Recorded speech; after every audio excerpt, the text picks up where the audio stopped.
Naranasan mo na bang masiraan ng tsinelas? Yung tamang lakad or takbo ka lang, naputol na yung toe post ng tsinelas mo. Oh, hindi! Bakit ka naputol? Kabago-bago mo pa lang. Mahina! Buti na lang, andyan ang parents natin para iligtas tayo sa ating kabobohan. Nakita ko sa papa ko kung paano niya ayusin yung tsinelas. Gumagamit siya ng alambre, tali, washer, at iba pa. Nung natuto na ako, ay ako na ang nag-aayos ng tsinelas ko. Hindi maayos yung pagkakagawa, pero pwede na. Naranasan nyo na din bang gawing belt yung straw rope? Yung nagmamadali ka nang pumasok sa school pero hindi mo mahanap yung belt mo? Kaya ang ginawa ko, naghanap na lang ako ng straw rope, tapos yun yung ginawa kong belt. Nakakahiya siya, pero no choice na tayo mga boy. Isabay mo pa yung paghahanap mo ng medyas. Hoy! Asaan ang kakambal mo? Magsalita ka! Hindi ko alam.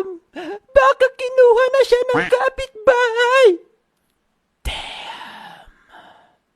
At dahil hindi mo mahanap yung kaparehas ng medyas mo, ay maghahanap ka na lang ng kakulay nito.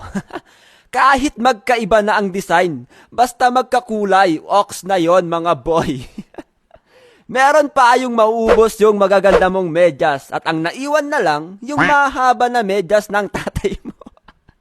At dahil nga ayaw mong makita nila na nagsusuot ka ng mahabang medyas, ang gagawin mo ay i-fold mo na lang ito para magmukhang maikli, sabay suot ng sapatos. Ha! Maparaan!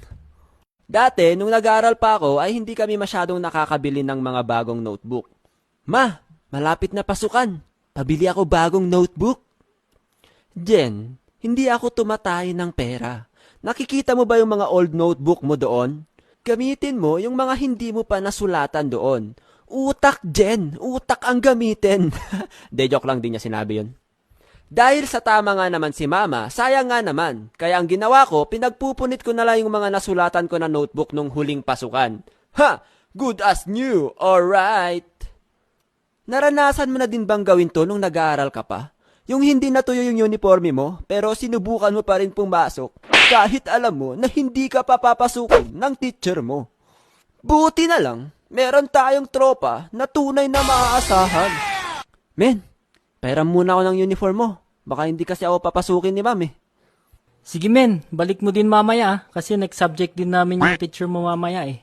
No problemo, my friend. Punta na ako. Bye-bye. Hashtag wag niyong tularan yung taong yan, okay? Siyempre, sa loob ng classroom, meron ding mga diskarte at mga paraan na mala out of this world na technique. Yung bang magpapalabas yung teacher mo ng 1/4 sheet or 1/2 sheet of paper, dahil nga wala ka nun at 1 whole sheet lang ang meron ka, kailangan mo tong hatiin gamit ang nakakatunaw mong laway. Alam ko, ginawa nyo din yan. Huwag na kayong magmalinis. Minsan ginagawa din nilang self-defense yan eh. Yung lalawayan mo ng sobra yung papel para mandiri sila at hindi sila makahingi. Uy, Jen, alam mo, ang cute mo. Pwede hati tayo sa 1 whole sheet mo? Ha? Ano, hihingi ka pa? Yuck! And shoutout sa mga hindi pumapasok sa school dyan. Nagawa nyo na ba ito? Men, ang dami nating absent. Kunin natin yung attendance sheet para palitan natin yung absent ng present. Tara, check natin kung meron siya. Alright, wala siya boy. Tara, kalkalin natin bag niya. Tara, bilisan natin. Meron pa yung magpapadakila ka para sa mga kaibigan mo. Yung tatawagin na ng teacher mo yung pangalan ng kaibigan mo kung present ba siya or absent. Jen? Present, ma'am. Pinya. Oh, shucks.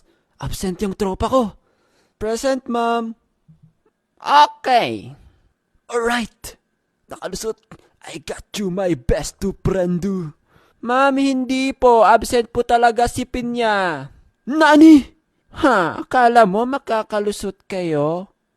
Pwisit yan. Sorry, my best to friend. Hindi na kita maliligtas. Nasubukan mo na din bang magkunwari sa recitation? Yung alam mo yung galawan ng teacher mo na kapag recitation, ang tinatawag niya ay yung mga hindi nagtataas ng kamay. Kaya ikaw na hindi mo alam ang sagot at gusto mong umiwas, ay mapapataas ka na rin ng kamay para hindi ka tawagin.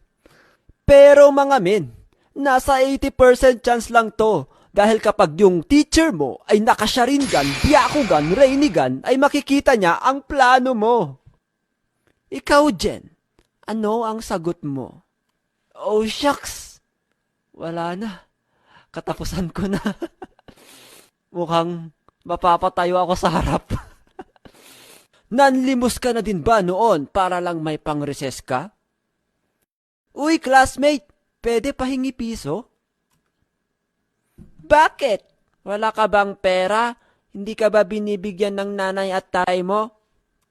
Oo mahirap lang kami. Baka naman. Oh, eto, wag ka nang hihingi bukas ah. Alright. Uy men, magkano na nakolekta mo? Nakasampu na ako men. Tara na, bili na tayo ng burger. Tara, tara. Pero mga men, huwag na huwag niyong ipapakita sa mga pinaghingian nyo kasi ganto ang magiging eksena. Mga walang hiya! Nakabili kayo ng burger, kakahingi ng piso? At mga men, wag na wag niyong ginagawa to everyday. Kasi ganto ang nangyari sa tropa ko. Uy Eunice, piso mo nga. Maparaan, mapagmatsyag, matanglawin.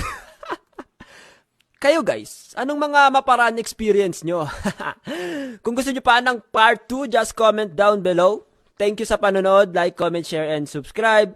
At syempre, huwag niyong kalimutang i-ring ang notification bell para updated kayo sa next na video.